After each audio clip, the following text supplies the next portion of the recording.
আসসালামু আলাইকুম। সুপ্রিয় দর্শক যারাই দেখছেন সবাইকে সালাম, আদাব, নমস্কার। প্রীতি ও শুভেচ্ছা নেবেন। ইরান যুদ্ধে কি আমেরিকা হারতে বসেছে? কি মনে হয় আপনাদের কাছে? যে যুদ্ধটা ৫ দিনে শেষ করার কথা ছিল, সেই যুদ্ধটা এখন প্রায় ৩ মাস। কিন্তু আমেরিকার প্রেসিডেন্ট ট্রাম্প বলতেছে প্রায় সময় জিতে গেছে, আর ইরান বলতেছে আমরা জিতে গেছি। আসলে বাস্তব ঘটনাটা কি? বাস্তবটা হচ্ছে এরকম, যদি সারসংক্ষেপ করি, যে ৪৬ জন কর্মকর্তা এবং সামরিক কর্তা এবং রাজনৈতিক নেতৃবৃন্দ টপ ক্লাস যারা ইরানের ছিল তারা নিহত হয়েছেন। কিন্তু ইরানও কিন্তু কম যায়নি। তারা হরমুজ প্রণালী বন্ধ, আমেরিকার প্রচুর সামরিক সরঞ্জাম, তারপর অনেক কিছু, মধ্যপ্রাচ্যের পুরোটা দেশ নিয়ে তারা আহ, তো যারা ঠোঁটকাটা টাইপের লোক আছে তারা অনেকেই বলে যে আমেরিকা যুদ্ধে নাকানি চোবানি খাইছে। তো এই যে একটা অবস্থা, এই অবস্থা নিয়ে এই অক্টোবরে আবার আমেরিকাতে নির্বাচন আসতেছে, মিড টার্ম নির্বাচন বলে এটাকে আমেরিকাতে। তো আমেরিকানরা সাধারণভাবে এরা সচেতন নাগরিক, আমাদের মতো না। তো তারা তাদের জীবন মানের যে খরচ, ব্যয়ভার, এই সবকিছু নিয়ে এমনিতেই এই যুদ্ধ নিয়ে তারা অতটা আগ্রহী না এবং ট্রাম্পের উপর তারা বিরক্ত। কিন্তু যদি ট্রাম্প এই যুদ্ধটাকে আহ, খুব হিসাব নিকাশের মধ্যে শেষ না করতে পারে বা সমঝোতায় না যেতে পারে, তাহলে ধরাই যায় রিপাবলিকান যারা আছে, ট্রাম্পের দল, তারা এই মিড টার্ম নির্বাচনে পরাজয় স্বীকার করবে। তো এই অবস্থায় আমেরিকান সরকার, ট্রাম্প সরকার, তারা ইন্দো প্যাসিফিক অঞ্চলে নতুন করে তাদের চিন্তা ভাবনা, তাদের যে সামরিক কৌশল ইন্দো প্যাসিফিক নিয়ে, তারা সেই ব্যাপারে নতুন করে চিন্তা ভাবনায় বসছে এবং নতুন করে তারা প্ল্যান সাজাচ্ছে। আপনারা জানেন দর্শক, যে বাংলাদেশ থেকে কিছুদিন আগে একটা ব্যবসায়িক প্রতিনিধি আমেরিকাতে গিয়েছে এবং সেটা পল কাপুরের সাথে তারা একটা মিটিংয়ে বসেছিল। তো পল কাপুর তাদেরকে আশ্বস্ত করেছে ইন্দো প্যাসিফিক অঞ্চলে আমেরিকান যে কৌশল, সেটা বাংলাদেশকে নিয়ে তারা কৌশল নির্ধারণ করবে, বাংলাদেশটাকে একটা মানে একটা গুরুত্ব সহকারে দিবে। কিন্তু প্রশ্ন হচ্ছে, আমেরিকা এখানে ভারতের সাথে যে সামরিক ১০ বছরের সামরিক চুক্তিটা হয়েছিল, সেই সামরিক চুক্তিতে উল্লেখই আছে তারা ইন্দো প্যাসিফিক অঞ্চলে আমেরিকা যদি আসতে হয় তাহলে ভারতকে অগ্রাধিকার দিয়ে এবং ভারত যেভাবে প্রাধান্য পায় সেভাবেই আমেরিকা আসতে হবে। এটা হচ্ছে তাদের ওই যে যে ১০ বছর চুক্তিতে এটা আলোচনা হয়েছিল। কিন্তু পল কাপুর যে বলেছে যে বাংলাদেশকে প্রাধান্য দিবে, তো বাংলাদেশের মতো অনেক ছোট্ট কান্ট্রিকে প্রাধান্য দিয়ে তারপরেও আবার তারেক রহমানের মতো এমন একটা নবজাতক প্রধানমন্ত্রীকে নিয়ে তারা কিভাবে প্ল্যান সাজাবে? তো সেই জন্য এখানে যারা বিজ্ঞান রয়েছেন, চীন, ভারত, তো এই বৃহৎ শক্তিকে বাদ রেখে বাংলাদেশকে আসলে কোনোভাবেই সম্ভব না।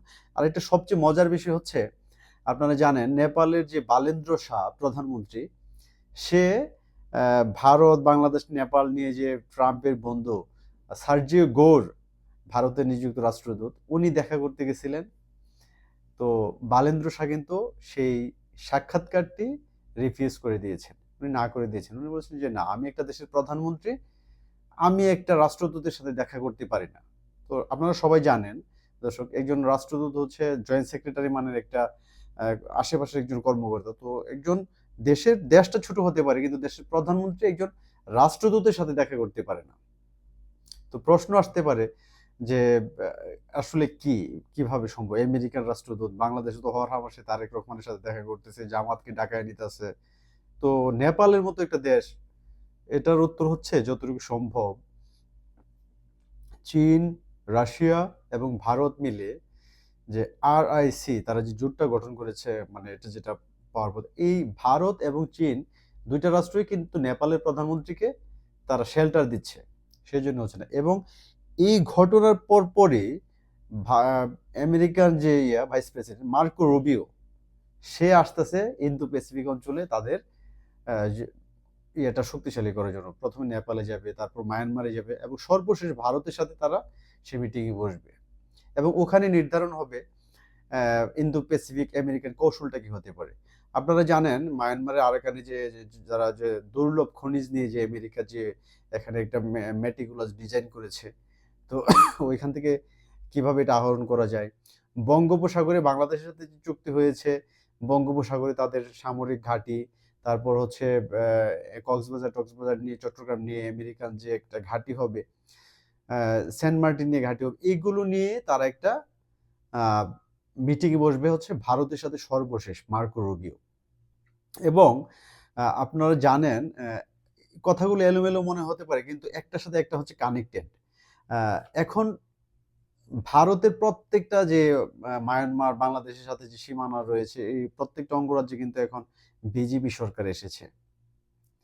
তো এতক্ষণ যেটা বললাম, এটা সারসংক্ষেপ হচ্ছে এমন যে ভারত, চীন, বাংলাদেশ, নেপাল, মায়ানমার, ভুটান, এই যে ছোট ছোট এই আশেপাশে যে দেশগুলো রয়েছে, এইগুলো নিয়ে এখন তারেক রহমানের সাথে যে বৈঠকটা হয়েছিল, যে চুক্তিটা হয়েছিল, তারা তারেক রহমানের উপর ভরসা রাখতে পারছে না।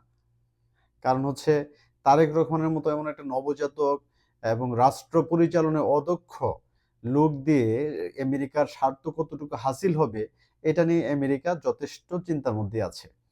এবং আপনারা জানেন যে একজন বিখ্যাত কূটনীতিক আমেরিকান, নাম প্রকাশ করছি না, সে বলেছিল যে আমেরিকান নীতি আজকে আপনার সাথে যেমন আছে, এটা যে আজীবনই থাকবে বিষয়টা এমন না। এবং আমেরিকা পৃথিবীর সব জায়গাতে কিন্তু যুদ্ধে জয়লাভ করে নাই।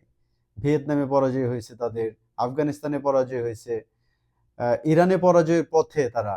তো বাংলাদেশে যে যুদ্ধটা মেটিকুলাস ডিজাইন তারা করেছিল, এবং সেই ডিজাইনের এখন যারা আছে, তারেক রহমান, বিএনপি, জামাত, তাদের দ্বারা আমেরিকান স্বার্থ সম্ভবত হাসিল অতটা হচ্ছে না। সেই জন্য আওয়ামী লীগের সাথে যে তাদের এই প্ল্যান পরিকল্পনা হবে না, আওয়ামী লীগকে আবার কাছে টেনে নেবে না, এটা আসলে বলা যাচ্ছে না। তো দেখা যাক শেষ পর্যন্ত কি হয়।